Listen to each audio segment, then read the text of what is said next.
ते पद वीतरागी विज्ञान वर्णो बारह भावना जग जीवन हित जान। अहिंसा परमो धर्म के महावीर भगवान के संत शिरोमणि आचार्य गुरु श्री विद्यासागर जी महाराज जी की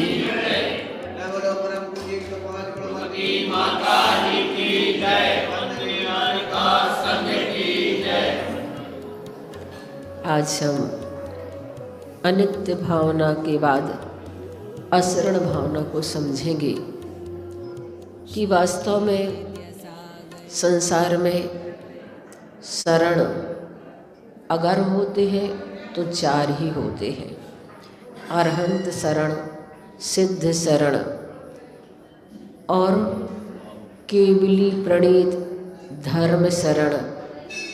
इस प्रकार से हमारे जीवन में अगर शरण है तो ये चीज़ें ही हुआ करती हैं। असरण में यहाँ पर कहा जा रहा है, काल सिंह ने मृग चेतन को घेरा भव वन में, नहीं बचा बनहारा को यूं समझो मन में। मंत्र यंत्र से नाधन संपत्ति राजपाट छूटे, वस नहीं चलता काल लुटेरा काय नगर लूटे। यहाँ पर कहा जा रहा है, काल के लिए उपमा दी गई है सिंह की। काल रूपी सिंह रूपी काल ने, सिंह का मतलब शेर, तो यहाँ पर कहा जा रहा है काल रूपी सिंह ने मृग रूपी चेतन को, आत्मा को इस संसार रूपी वन में घेर रखा है। काल रूपी सिंह ने मृग रूपी आत्मा को संसार रूपी वन में घेर रखा है। इस आत्मा को यमराज रूपी काल से कोई बचा नहीं सकता। इस प्रकार से मन में विचार करना चाहिए। यमराज रूपी काल शरीर रूपी नगर को जब लूट कर ले जाता है, उस समय सब मंत्र तंत्र आदि करने वाले भी बचा ले तो बचा नहीं सकते, वो भी बचाने में असमर्थ हो जाते हैं। मंत्र यंत्र सेना धन संपत्ति राजपाट सब कुछ यहीं पर छूट करके रह जाता है। जाने वाला हंसा शरीर से निकल जाता है। जरा विचार करें, हम सोचें कि अगर हमारे लिए पैसे की आवश्यकता होती है तो हम आस लगाए रहते हैं कि किसी धनिक के पास जाकर के मांग लेंगे। प्यास लगी होती है तो कहीं प्याऊ देख लेते हैं, पानी के पास जाकर हम पानी पी लेते हैं, अपनी प्यास को बुझा लेते हैं। भोजन की कमी होती है तो किसी उदार मन आके यहाँ जाकर के हम उसकी पूर्ति कर लेते हैं। ये तो सब ठीक है, पर अगर मौत से बचाने वाली बात होती है तो उसकी पूर्ति यहाँ पर कोई भी नहीं कर पाता है। वो तो यहाँ पर असंभव ही होता है। मणि मंत्र तंत्र बहु होई, मरते न बचावे कोई। मंत्र तंत्र आदि कितने भी प्रयास कर ले, लेकिन जब अंतिम समय आ जाता है तो उसे कोई भी नहीं बचा पाता है। इसीलिए यहाँ कहा जा रहा है कि उस अनिवार्यता को कौन टाल सकता है। जन्म है तो जन्म के साथ मरण भी लगा हुआ है। जन्म के लेते ही व्यक्ति अपने जीवन में मौत के निकट पहुंचता चला जाता है। मरण की बात आती है तो उसका भय सभी ओर होता है। सभी को मरने से भय होता है। संसार में कोई भी प्राणी मरना नहीं चाहता। चारों गतियों के जीव मरने से भयभीत होते हैं। सिर्फ एक नरक गति ऐसी है जहाँ के नार की प्रति समय कष्ट होने के कारण, वेदना होने के कारण ही सिर्फ मरना चाहते हैं। अगर नरक गति में कष्ट और वेदना ना हो तो शायद नार की भी वहाँ से मरना ना चाहे। मतलब संसार में कोई भी प्राणी मरना नहीं चाहता। और कहा गया इसमें कि एक व्यापारी से पूछा गया कि तुम स्वर्ग चाहते हो कि मोक्ष, नरक जाना चाहते हो? स्वर्ग नरक मोक्ष कहाँ जाना चाहते हो?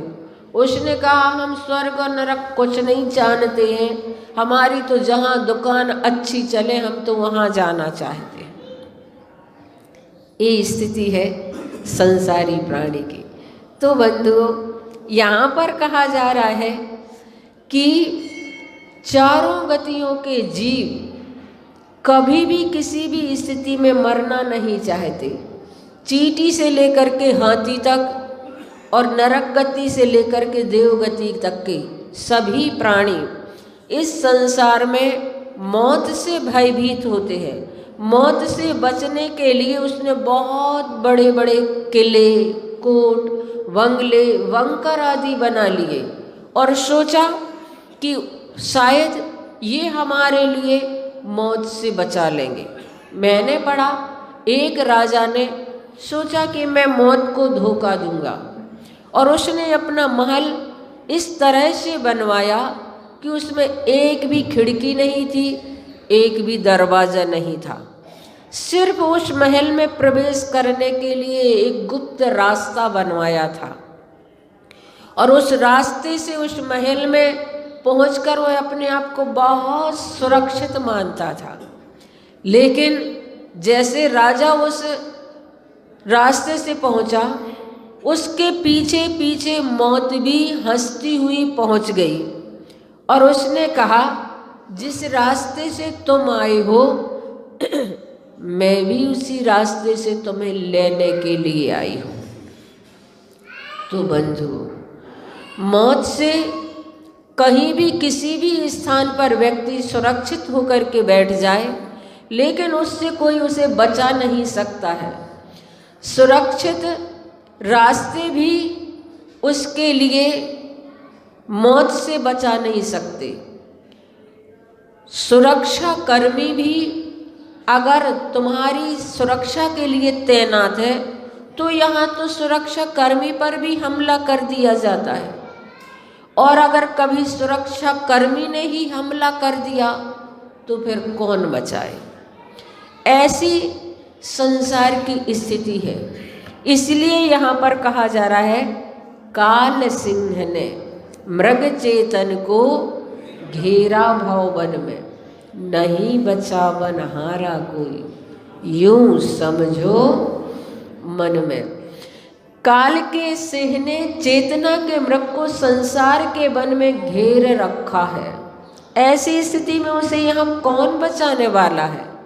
मरते हुए जीव को कोई बचाने वाला नहीं है, ये सच है। किंतु चेतना के मृग को प्रतीति हो तब ना, हमें ऐसा लगे तब ना कि हमें कोई मौत से बचा नहीं सकता। हमें ऐसा अनुभव तो हो, हमें इस प्रकार की अनुभूति तो हो कि वास्तव में संसार में कोई बचाने वाला नहीं है। हम तो सोच रहे हैं कि हम एकदम सुरक्षित हैं। अभी तो नंबर किन्हीं बूढ़ों का आएगा, हमारा नंबर अभी कहाँ है। हम तो अभी काले बाल वाले हैं, सफ़ेद बाल वालों का पहले नंबर आएगा और काले बालों का बाद में नंबर आएगा। ऐसा हम सोच करके बड़े निश्चिंत हो जाते हैं। लेकिन मौत के मुँह हमेशा खुले रहते हैं। मौत मुँह बाए खड़ी रहती है। यह प्रतीति होगी तो चिंतन की धारा हमारी बदल सकती है। हाँ, और संसारी प्राणी की स्थिति तो शुतुरमुर्ग जैसी होती है।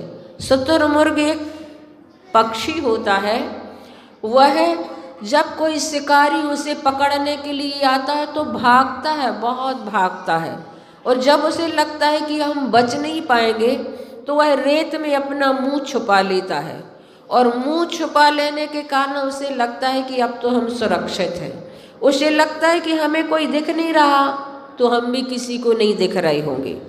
ऐसे में वह अपने आप को बड़ा निश्चिंत मान करके उसको सुरक्षा मानता है। और इसी प्रकार से बिल्ली होती है। बिल्ली पहले तो चारों तरफ देख लेती है, और जब दूध पीती है तो आंख बंद कर लेती है। आंख इसलिए बंद कर लेती कि मुझे कुछ नहीं दिख रहा तो मैं भी किसी को नहीं दिख रही होंगी। इस प्रकार से जैसे ही वह आंख बंद कर देती है तो चौकन्ना रहने वाला मालिक उस पर डंडा का प्रहार कर देता है। उसी प्रकार जब हम असावधान रहते हैं कि अभी तो हमारी मौत बहुत दूर है, और अगर कभी अचानक ऐसी स्थिति आती है तो वह मौत भी हमारे ऊपर अपना प्रहार कर देती है। तो बंधुओं, हम इन सब चीज़ों से शिक्षा लें। इसमें उदाहरण दिया गया है हमारे आचार्य पूज्यपाद स्वामी, जिनके जीवन की घटना इसमें दी गई कि प्रसिद्ध दिगंबर जैन आचार्य पूज्यपाद स्वामी के बारे में कहा जाता है कि एक बार बगीचे में घूम रहे थे, और उस समय उन्होंने देखा कि एक सर्प मेढक को मुंह में दबाए हुए है। मौत का यह जीवित दृश्य देखकर उन्हें वैराग्य उत्पन्न हुआ था। पूज्यपाद आचार्य स्वामी को उस दृश्य को देखकर वैराग्य उत्पन्न हो गया। पूज्यपाद स्वामी के वैराग्य के कारण में यह बात लिखी गई है। दृश्य तो आप सब भी ऐसे देखते हैं, कई बार देखते हैं, कई बार देखने को हमें इस प्रकार से भी और ज़्यादा खतरनाक दृश्य देखने को मिल जाते हैं, किंतु वह चिंतन का विषय हम कहाँ बना पाते हैं, उससे हम कहाँ ऐसी शिक्षा ले पाते हैं कि वास्तव में एक घटना कभी हमारी जिंदगी में भी घट सकती है। मुनि श्री समता सागर महाराज श्री ने अपने स्वयं का अनुभव लिखा कि 1982 में आचार्य गुरुवर श्री विद्यासागर जी महाराज नैनागिर में चातुर्मास कर रहे थे।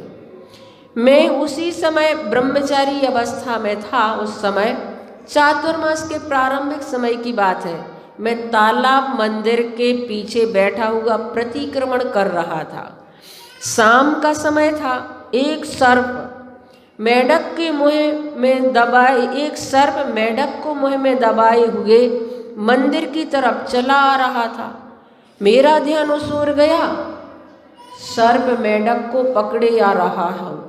तो यह बात तो सामान्य थी, किंतु आश्चर्यचकित तो मैं अत्यधिक तब हुआ जब ये देखा कि मौत के मुंह में बैठा हुआ वह मेढक एक मछली को पकड़ने का प्रयास कर रहा है।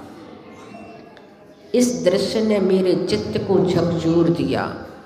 लगा कि संसार की विचित्रता तो देखो, मौत के मुंह में बैठा मेढक भी मछली को निगलना चाह रहा है।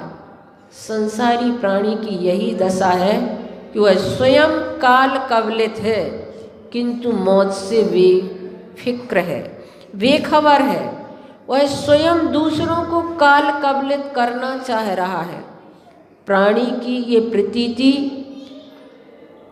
वास्तव में उसे कब होगी कि काल मेरे सिर पर सवार है, काल कवलित करना चाह रहा है।